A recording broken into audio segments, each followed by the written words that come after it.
চেঙা হালদিয়াপাৰা ৰঙালী বিহু সমিতিৰ আয়োজনত বসন্ত উল্লাস ৰঙালী বিহু আমন্ত্ৰণ। চেঙা হালদিয়াপাৰা ৰঙালী বিহু সমিতিয়ে সমগ্ৰ জাতিক ৰঙালী বিহুৰ উজ্জ্বল শুভেচ্ছা জ্ঞাপন কৰিছে। সদায় দৰে এইবাৰো উৎসৱ উদযাপন হ'ব এক ব্যতিক্ৰম অভিজ্ঞতা, এক সম্প্ৰীতি আৰু সংস্কৃতিৰ মিলন মেলা। বসন্তৰ আগমনত জগতখনে যেন পোহৰৰ বস্ত্ৰ পিন্ধিছে।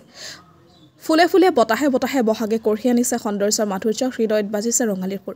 সমিতিখনে ঘোষণা কৰিছে যে 1, 2, 3 আৰু 4 বহাগ 1432 ভাস্কৰাব্দ অনুযায়ী 15, 16, 17, 18 এপ্ৰিল 2025 খ্ৰীষ্টাব্দ তাৰিখত অনুষ্ঠিত হ'ব এক বাৰিৰহণীয়া সাংস্কৃতিক অনুষ্ঠানৰ শৃংখল, য'ত স্থানীয় শিল্পীসকলৰ উপস্থাপনৰ লগতে বিভিন্ন লোক সাংস্কৃতিক উপাদানেৰে ভৰপূৰ হ'ব সমগ্ৰ অনুষ্ঠান।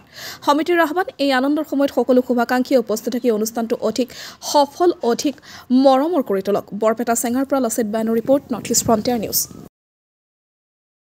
আমাৰ অসমৰ বাপতি এখন ৰঙালী বিহু উৎসৱ আয়োজন কৰা হৈছে। আজি আমাৰ এই কাৰ্যসূচীৰ এই অনুষ্ঠানটিৰ তৃতীয়টো কাৰ্যসূচী বাৰে বৰণীয়া সাংস্কৃতিক শোভাযাত্ৰা, আৰু ইয়াৰ পিছতে আমাৰ বিভিন্ন খেল ধেমালি আয়োজন কৰা হ'ব।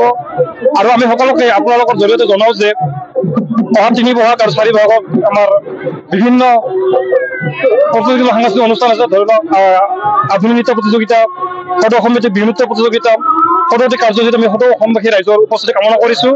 আৰু 3 বহাগত আমাৰ অসমৰ জনপ্ৰিয় ইউটিউবাৰ তথা কণ্ঠশিল্পী ভনীমা কলিতাৰ গীতৰ শৰাই, আৰু 4 বহাগত অসমৰ জনপ্ৰিয় কণ্ঠশিল্পী সকলোৰে পৰিচিত এটি নাম চয়নিকা বৈশ্যৰ তেখেতৰ জ্যেষ্ঠ ভাতৃ ধ্ৰুৱজ্যোতি বৈশ্যৰ গীতৰ শৰাই আছে। আমি সদৌতি কাৰ্যসূচীত সদৌতি অসমবাসী ৰাইজৰ উপস্থিতি শ্ৰদ্ধাৰে কামনা কৰিছোঁ। ধন্যবাদ।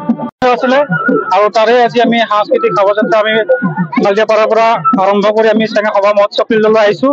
ইয়াত আমি আপোনালোকে দেখিছে বাৰে বৰণীয়া সাংস্কৃতিক সমাজত বিভিন্ন ধৰণৰ মানুহ আহি ইয়াত উপস্থিত হৈছেহি। গতিকে আমাৰ এই অনুষ্ঠানটি প্ৰতি বছৰে বহাগৰ 1 তাৰিখে পালন কৰা হয়। বহুত মানুহে স্ব-ইচ্ছাৰে ইয়াত অংশগ্ৰহণ কৰে।